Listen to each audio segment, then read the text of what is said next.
Luego de conocerse la decisión del Consejo Nacional Electoral de Venezuela de suspender la recolección de firmas para el proceso revocatorio al presidente Nicolás Maduro, aumenta la tensión tras órdenes emitidas por tribunales regionales que prohíben la salida del país de 11 líderes de oposición, entre ellos el excandidato presidencial Enrique Capriles. Este es el documento con el que la justicia venezolana ordena la prohibición a un grupo de líderes opositores para salir del país. Está fechado del día 20 de octubre y el remitente es un tribunal penal de Valencia, Estado Carabobo. Allí figuran reconocidos nombres como Enrique Capriles, Jesús Torrealba y Ramón José Medina, entre otros. A eso me refería yo cuando decía que no nos van a amedrentar ni con halagos ni con amenazas, por el amor de Dios. La orden, que va dirigida al director del Sistema Administrativo de Migración y Extranjería, SAIME, Juan Carlos Dugarte, se convierte en una medida que cerca el camino de los representantes de la oposición venezolana, puesto que algunos de ellos viajan frecuentemente al extranjero a buscar apoyo internacional ante la dura crisis que vive el país bolivariano. Pero esta no es la única orden judicial que cercena la libre circulación de figuras opositoras de Venezuela. El programa La Noche conoció que a otros 3 líderes de la MUD también se les dictó la prohibición de salir del país, pero esta vez fue el Tribunal Cuarto del Circuito Judicial del Estado Bolívar que emitió la decisión. Ellos son Andrés Velázquez, Raúl Yusef, Braulio Merino, dirigentes políticos de la Mesa de la Unidad en el Estado Bolívar, venezolanos mayores de edad, quienes fungen como presuntos coautores de delitos de falsa atestación ante funcionario público, aprovechamiento de acto falso, suministro de datos falsos al poder electoral. Y el tribunal admitió la demanda y suspendió el referéndum aquí en Las medidas de los tribunales coinciden con las declaraciones hechas este jueves por el diputado del Partido Socialista Unido de Venezuela y líder chavista Diosdado Cabello, quien al conocer la suspensión del proceso revocatorio pidió que se ordene la detención de los responsables de un supuesto fraude electoral que, según el chavismo, se fraguó en el desarrollo de la primera jornada de recolección de firmas por parte de la oposición. Los que llamaron al referéndum revocatorio en los estados, de acuerdo a las denuncias que nosotros presentamos, deben pagar ante la justicia. Estas acciones judiciales demuestran que la presión contra la oposición en Venezuela sigue creciendo y abre un interrogante sobre cuál será el futuro de los líderes opositores, quienes por ahora insisten en que no detendrán su lucha por un cambio en el país bolivariano.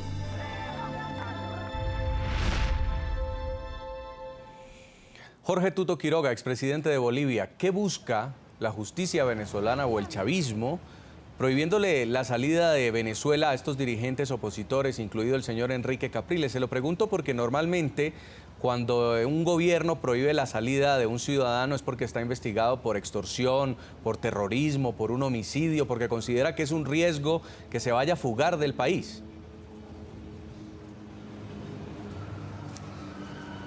Mire, está claro que es parte de la cadena de intimidación, de amedrentamiento y buscar asustar. No le queda más al régimen, no tiene respuestas en lo social, en lo económico, en el país más rico de América Latina. Las mujeres tienen que estar en cola durante horas, sujetas a que la inflación les devore el poder adquisitivo de los billetes de la cartera o los criminales les roben lo poco que tienen. Las marcan como ganado en las puertas de la tienda. Tienen que comprar en medio de fusiles y soldados la poca comida o medicina que pueden encontrar. La malaria, una enfermedad largamente erradicada, ha vuelto a Venezuela y cuando un niño muere lo ponen en féretros de cartón porque no pueden importar ni comida, ni medicina, ni ataúdes y el régimen no tiene respuestas sociales, económicas menos. Esta supuesta gira para ver el petróleo son cuentos. Tiene unas deudas que no puede pagar el gobierno de Venezuela. Están intentando hacer un intercambio de bonos, hipotecando Citgo. Se robaron los últimos 17 años de ingresos petroleros, se quieren robar los próximos 5. No hay respuesta social, económica, lo único que hay es represión, intimidación, amedrentamiento. Y a eso se dirigen esas medidas que usted ha visto, pero fíjese que ya el valor civil está flaqueando. Este régimen está tan decrépito que ni los aúlicos en el Tribunal de Justicia a nivel nacional o en la instancia electoral ya no se animan a cercenar el derecho democrático a votar.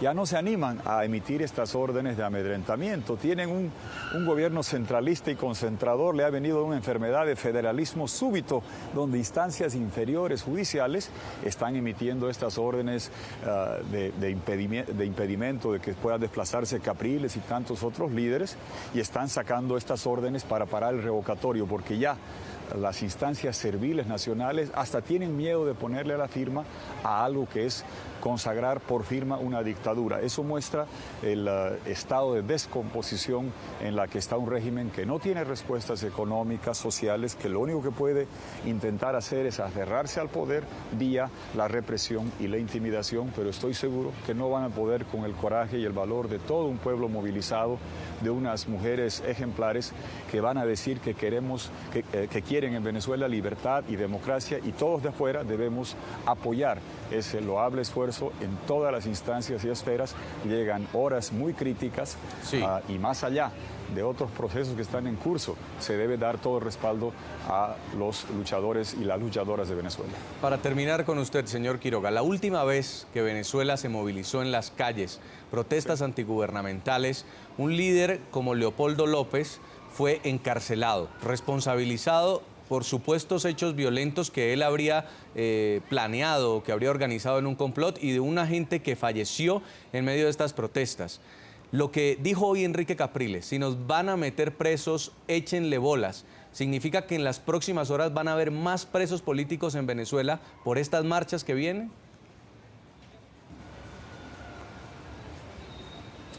Lo veremos, pero es indudable que lo que hizo Leopoldo es un sacrificio enorme. Por eso Leopoldo López es el ícono y símbolo más grande de la libertad que tenemos en América Latina. Por eso su causa, y por la lucha de su familia, y porque tiene familiares que le ofrecen hasta la piel para que escriba libros como si fueran papel, ha penetrado, ha logrado conmocionar al mundo entero.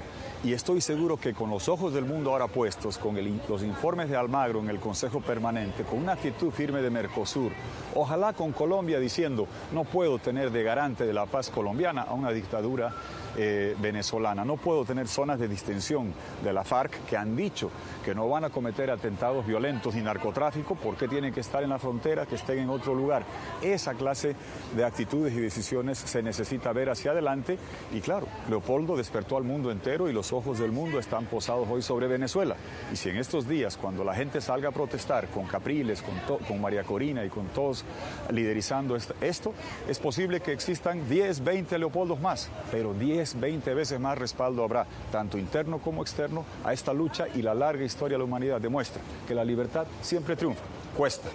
Pueden llegar días complicados, pero si un Leopoldo despertó al mundo, en los próximos días, 5, 10, 20, 100, miles de Leopoldos y Leopoldas, o Lilians, o María Corinas en la calle, estoy seguro que van a sacudir la conciencia del mundo, despertar a Venezuela y recuperar para la tierra de Bolívar libertad y democracia. Gracias, señor Jorge Tuto Quiroga, expresidente de Bolivia, por habernos acompañado aquí en el programa La Noche. Gracias. Quiero volver a Caracas, gracias. Venezuela, con Alfredo Jimeno, concejal del municipio Chacao, líder opositor.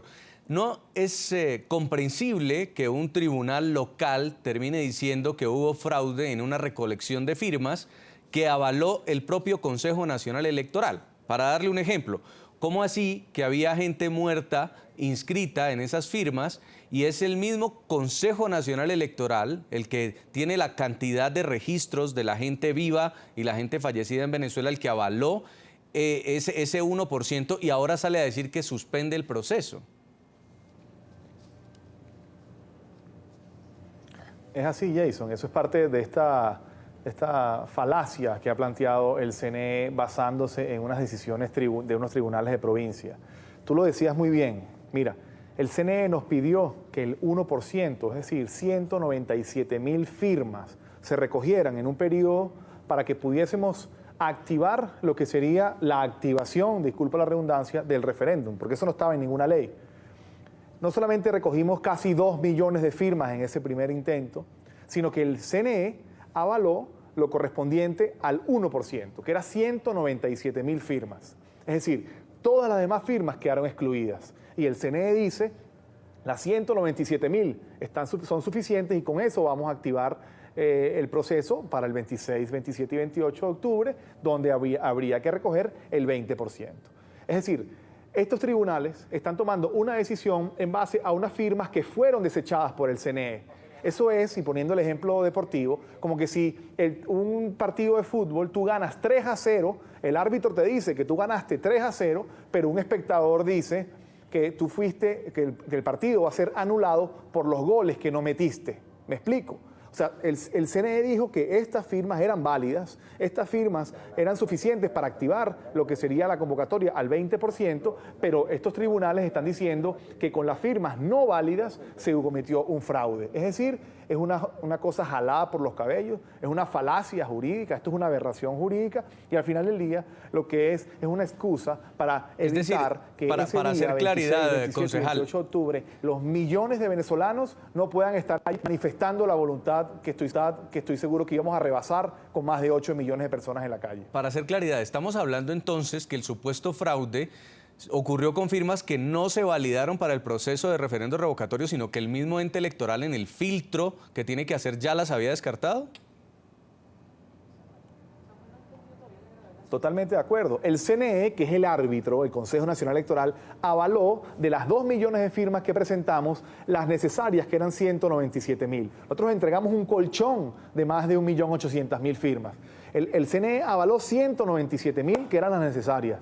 Luego, estos tribunales están diciendo que con las firmas desechadas hubo muertos o hubo personas que pertenecían incluso al partido de gobierno. Eso es muy fácil de comprobar. Entonces, al final del día, ¿quién tiene la razón? Es una falacia, insisto, es una aberración jurídica para atacar y para coartar el derecho que tenemos los venezolanos a votar. Nos están expropiando el derecho a elegir y el derecho a manifestar lo que la mayoría de los venezolanos quiere, un cambio en paz y democracia a través de una medida constitucional que es el referéndum revocatorio. Señor Andrés Velázquez, exgobernador del estado Bolívar, en su estado también fue uno de los que supuestamente se cometió este fraude masivo, hoy está gobernado por el chavismo. ¿Por qué en estos 5 estados que deciden anular la recolección de firmas del 1%, están gobernados por chavistas y son los gobernadores los que primero dan a conocer la decisión incluso que el propio ente judicial? Porque todo estaba montado, todo es un tinglado, arreglado, es teatro, incluso lo mal redactado, Jason, que estuvo la resolución que salió del tribunal, en nuestro caso, en el estado Bolívar. Yo digo que lo hicieron metido en una camioneta, porque hay, errores como estos: 4 cédulas y 3 nombres. Para decir que los querellados tienen prohibición de salida del país. No, en este caso dice que los querellantes tienen prohibición de salida del país. Es decir, una serie de errores de los propios documentos que uno se da cuenta de que eso formó parte sencillamente de una operación, repito, de carácter político, con el único propósito de paralizar o dar la excusa al Consejo Nacional Electoral para que paralizara los eventos del 26, 27, 28, donde millones de venezolanos, sin duda alguna, iban a estar en la calle. Dicho de otra manera, el gobierno, y esta es la lectura que al final debemos darle, el gobierno le tiene miedo al pueblo en la calle. El gobierno, de una u otra manera, está aboliendo el voto, lo que es la columna vertebral de la legitimación de poderes de representación popular en una democracia. Eso está siendo abolido por el gobierno, porque así como hoy paraliza esa recolección del 20% para activar el referéndum popular, también despachó las elecciones regionales que correspondían para elegir gobernadores. El próximo diciembre le está dando una ñapa adicional o una prórroga hasta el primer semestre del año próximo. Es decir, el Consejo Nacional Electoral ni siquiera respeta lapsos constitucionales del ejercicio de gobierno de gobernadores o de alcaldes o de cualquier otro funcionario de elección popular. Esa es la realidad. Y bueno, quita y ataca, persigue y mete en prisión alcaldes y los sustituye por gente que ni siquiera forma parte, ni siquiera como funcionarios de esos consejos municipales. Esta es la realidad. Estamos frente a un gobierno que le tiene miedo a la consulta popular y eso es lo que en definitiva nosotros tenemos que restablecer. Pues quiero hacer una nueva pausa comercial, ya volvemos para las conclusiones. Estamos invitando a ustedes, a los televidentes, a participar sobre el tema de hoy. Respóndanos la pregunta, ¿cuál cree usted que debe ser la reacción de la oposición en Venezuela frente a la suspensión del proceso revocatorio contra Nicolás Maduro? Síganos escribiendo a través de la cuenta en Twitter de nuestro programa La Noche y también las de nuestro equipo periodístico. Vamos a leer algunos mensajes que nos llegan a esta hora. Aurelio nos escribe: la que debió hacerse hace años, paro nacional, toma de las calles, resistencia activa, organizada e inteligente. También escribe Gaby Villamizar, dice: debe ser contundente y decidida, basta de esperar, basta de cartas, basta de marchas, queremos un cambio ya.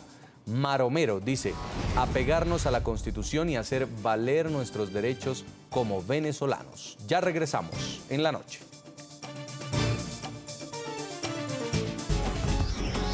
Ya regresamos con La Noche.